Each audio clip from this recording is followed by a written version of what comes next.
మన student Balaji sir financial accounting 2 ఎలా prepare కావాలని అడిగాడు.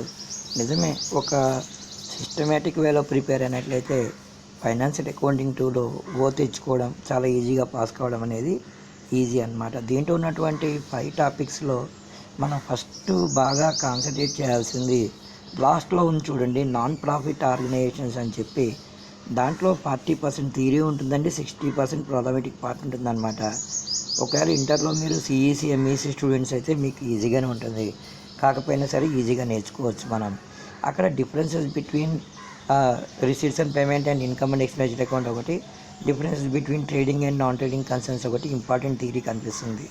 దాని తర్వాత ఇమ్మీడియట్గా కన్జైన్మెంట్ నేర్చుకోండి అమ్మా. కన్జైన్మెంట్లో మనకి చక్కగా ప్రాబ్లమ్స్ ఈజీగా ఉంటాయి. ఫీచర్స్ ఆఫ్ కన్జైన్మెంట్ అనేది ఒక ఎస్ఐ క్వశ్చన్ వచ్చింది.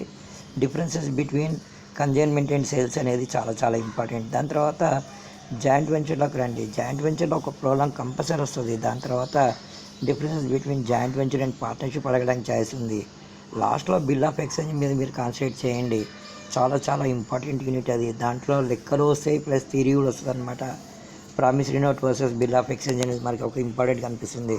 తర్వాత definition and features of joint venture అనేది మీరు కంపల్సరీ థియరీ ప్రిపేర్ అవ్వండి అమ్మా. ఎందుకంటే ఈ పేపర్ ఎలాంటిదంటే బాలాజీ 40% థియరీ వస్తుందమ్మా, 60% ప్రాబ్లమ్స్ వస్తాయి అన్నమాట. థియరీ రాసేటప్పుడు చెయ్యి వనకుండా నీట్గా ఎలాంటి స్ట్రైక్ ఆఫ్ లేకుండా రైటింగ్ కానీ బాగున్నట్లయితే చక్కటి మార్క్స్తో ఈ ఫైనాన్షియల్ అకౌంటింగ్ 2 అనేది మనం క్లియర్ చేసుకోవడానికి ఆస్కారం అనేది. అలాగే ఇది చూడండి, సింగిల్ ఎంట్రీలో క్యాపిటల్ కంపారిజన్ మెథడ్ అనేది మీరు కంపల్సరీ నేర్చుకోండి అమ్మ. Capital at the end of the year add drawings ఉంటుంది చూడండి, అది నేర్చుకోండి. కన్వర్షన్ మెథడ్ అనేది ఓకే, ఆ టైం ఉంటే నేర్చుకోండి, లేకపోతే ఈ capital opening statement of affairs, closing statement of affairs అది చూడండి, అది నేర్చుకోండి అమ్మ. స్టేట్మెంట్ ఆఫ్ అఫైర్స్ అనేది జనరల్గా మామూలు బ్యాలెన్స్ షీట్ లాగా ఉంటుంది అనమాట.